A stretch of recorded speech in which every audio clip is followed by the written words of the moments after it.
আসসালামু আলাইকুম। আজ আমি কী কী রান্না করলাম তার রেসিপি শেয়ার করছি। চলুন তাহলে দেখে নিই কীভাবে তৈরি করেছি।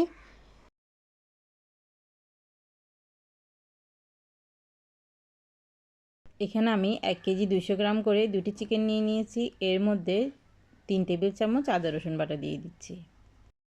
1/4 কাপ বাদাম বাটা দিয়ে দিচ্ছি।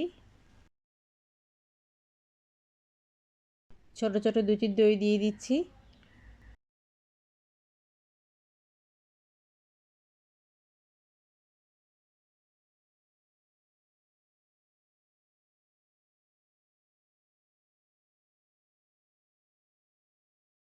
এখানে আমি 1 প্যাকেট মুরগির মাংসের মশলা দিয়ে দিচ্ছি।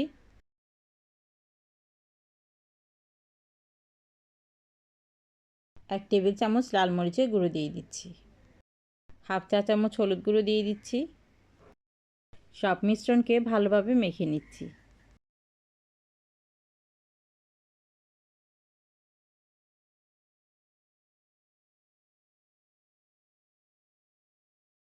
এখানে আমি 1/2 চা চামচ গোলমরিচের গুঁড়ো দিয়ে দিচ্ছি। 1 টেবিল চামচ লবণ দিয়ে দিচ্ছি। সব মিশ্রণকে আবারও ভালোভাবে মেখে মেরিনেট করে দিচ্ছি 1 ঘন্টার জন্য। এবার খিচুড়িটি রান্না করে নিচ্ছি। চুলে একটি পাত্র দিয়ে 1 কাপ সয়াবিন তেল দিয়ে দিচ্ছি। কিছু গরম মশলা দিয়ে দিচ্ছি।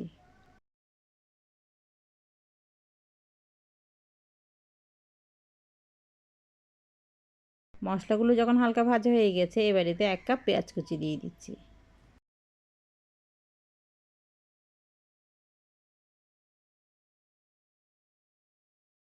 পেঁয়াজগুলোকে হালকা ভেজে নিচ্ছি। এবার এতে 1.5 টেবিল চামচ আদা রসুন বাটা দিয়ে দিচ্ছি। আদা রসুনটিকেও ভালোভাবে ভেজে নিচ্ছি। আদা রসুন যখন হালকা ভাজা হয়ে গেছে, এবার এতে 1 চা চামচ হলুদ গুঁড়ো দিয়ে দিচ্ছি। 1 টেবিল চামচ মুরগির মশলা দিয়ে দিচ্ছি। হলুদ এবং মুরগির মশলাটিকে ভালোভাবে কষিয়ে নিচ্ছি। এবার এতে 3 টেবিল চামচ লবণ দিয়ে দিচ্ছি।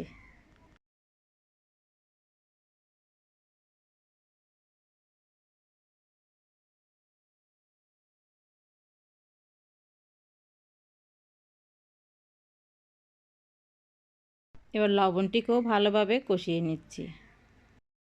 এখানে আমি 5 মিশালি ডাল নিয়ে নিয়েছি, মেজারমেন্ট কাপের 1 কাপ। ডালগুলো দিয়ে দিচ্ছি। এবার দিয়ে দিচ্ছি 1 কাপ মসুরের ডাল। মসুর ডালের ভিডিওটি আমার মিস হয়ে গেছে এখানে। এখানে আমি 1.5 কেজি চাল ভালোভাবে ধুয়ে ঝরিয়ে রেখেছিলাম। চালগুলো দিয়ে ভালোভাবে নেড়ে চেড়ে নিচ্ছি।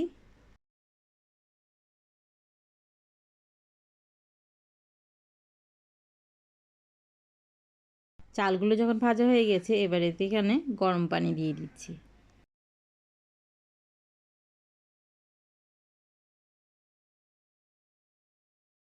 পানি দেওয়া হয়ে গেলে চালগুলোকে ভালোভাবে নেড়ে চেড়ে দিচ্ছি। পাত্রটি ঢাকনা দিয়ে চালগুলোকে ঢেকে দিচ্ছি। চালগুলো যখন কিছুটা ফুটতে শুরু করেছে, চাল এবং ডালগুলোকে ভালোভাবে নেড়ে চেড়ে দিচ্ছি। এবার এর মধ্যে কিছু কাঁচামরিচ দিয়ে দিচ্ছি।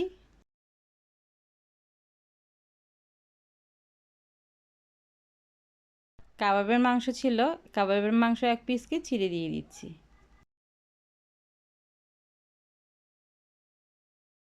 কাবাবের মাংস এবং কাঁচামরিচকে ভালোভাবে নেড়ে ছেড়ে দিচ্ছি।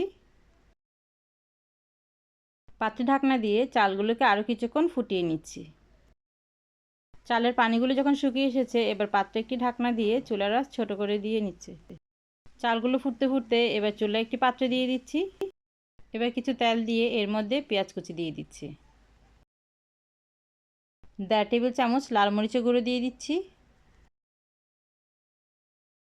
মরিচটি পুড়ে যাবে, সেজন্য আমি এখানে কিছু পানি দিয়ে দিচ্ছি। এরপর দিয়ে 1 চা চামচ হলুদ গুঁড়ো দিয়ে দিচ্ছি। হলুদটিকেও ভালোভাবে নেড়ে ছেড়ে এবার আমি এতে লবণ দিয়ে দিচ্ছি। মরিচ এবং হলুদটিকে ভালোভাবে কষিয়ে নিচ্ছি। অল্প অল্প পানি দিয়ে মশলাটিকে ভালোভাবে কষিয়ে নিচ্ছি।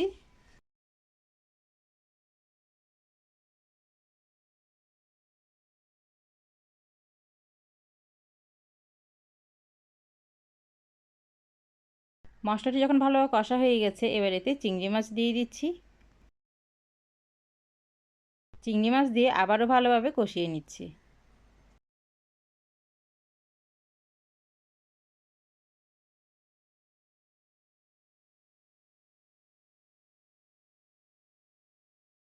চিংড়ি মাছগুলো ভালোভাবে কষানো হয়ে গেলে এবার এতে কাঁকরোল আর আলু দিয়ে দিচ্ছি।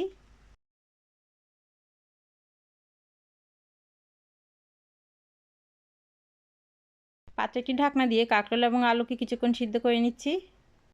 কাঁকরোল এবং আলু যখন কিছুটা সিদ্ধ হয়ে গেছে, এবার এগুলোকে ভালোভাবে নেড়েচেড়ে দিচ্ছি।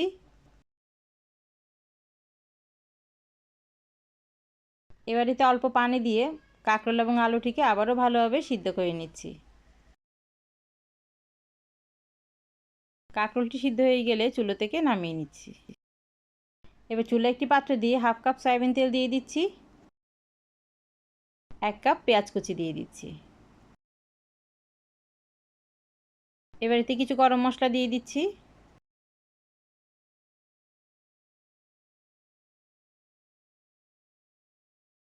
পেঁয়াজটি যখন হালকা ভাজা ভাজা হয়ে গেছে, এবার এতে ম্যারিনেট করা মুরগির মাংসটি দিয়ে দিচ্ছি।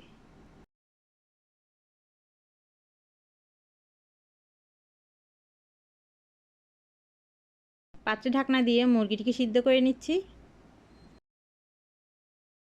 একটি পাত্রে তেল দিয়ে এবার এতে কিছু পেঁয়াজ কুচি দিয়ে দিচ্ছি। এবার এতে আদা রসুন বাটা দিয়ে দিচ্ছি। বাদাম বাটা দিয়ে দিচ্ছি। বাদাম এবং আদা রসুনকে ভালোভাবে কষিয়ে নিচ্ছি।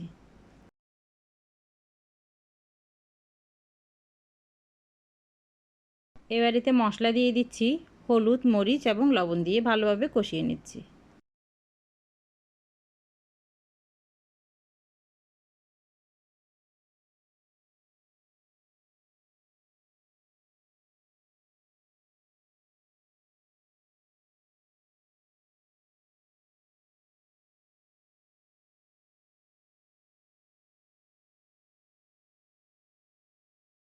অল্প অল্প পানি দিয়ে মিশ্রণটিকে ভালোভাবে কষিয়ে নিচ্ছি।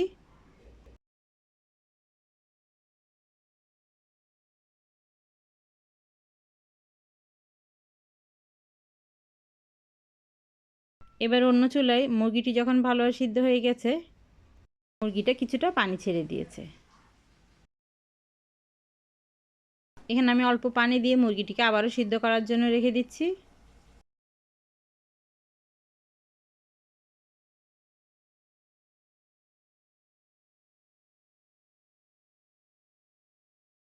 এবার মুরগিটি যখন ভালোভাবে সিদ্ধ হয়ে গেছে,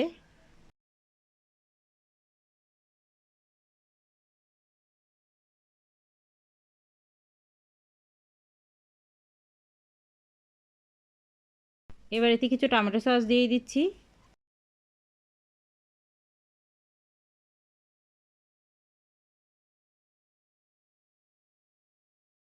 কিছুটা দুধ পাউডার দিয়ে দিচ্ছি।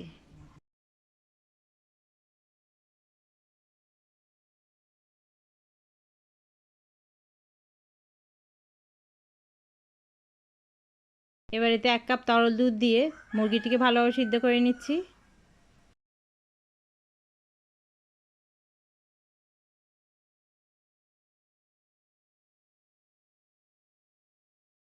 এবার এতে কয়েকটি কাঁচামরিচ দিয়ে দিচ্ছি।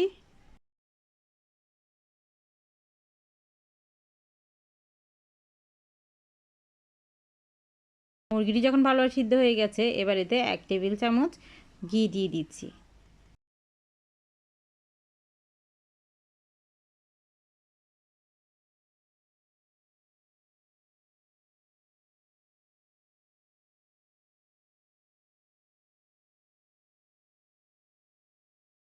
আমি একটু কিছু ঝোল ঝোল রাখবো, তাই এখানে আমি আরও কিছু পানি দিয়ে দিচ্ছি এবং কিছুটা লবণ দিয়ে দিচ্ছি। এবার মুরগিটিকে চুলো থেকে নামিয়ে নিচ্ছি। এবার খিচুড়িটি দেখে নিচ্ছি। খিচুড়ি পানি কিছুটা শুকিয়ে এসেছে, এখানে আমি 1 টেবিল চামচ ঘি দিয়ে দিচ্ছি।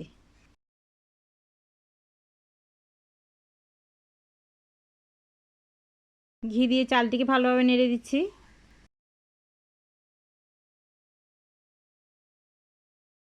চালটা কিছুটা ফুটার বাকি রয়েছে, তাই এখানে আমি একটি পলিব্যাগ দিয়ে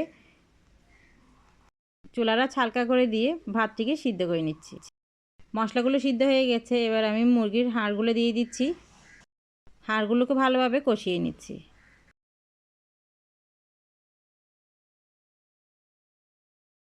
এবার এতে আমি শসা এবং আলুগুলোকে দিয়ে দিচ্ছি।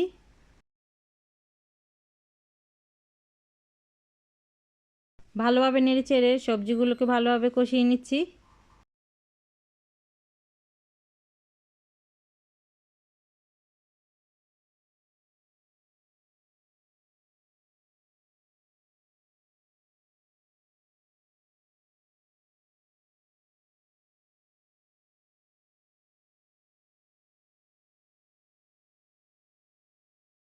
সবজিগুলো যখন কষানো হয়ে গেছে, এবার আমি এতে পানি দিয়ে দিচ্ছি।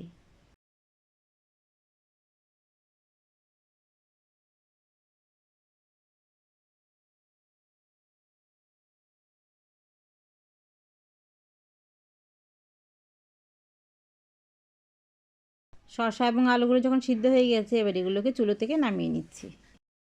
আমাদের সব রান্না হয়ে গেছে। আমার রেসিপিগুলো দেখার জন্য আপনাদের সবাইকে অনেক ধন্যবাদ। আল্লাহ হাফেজ।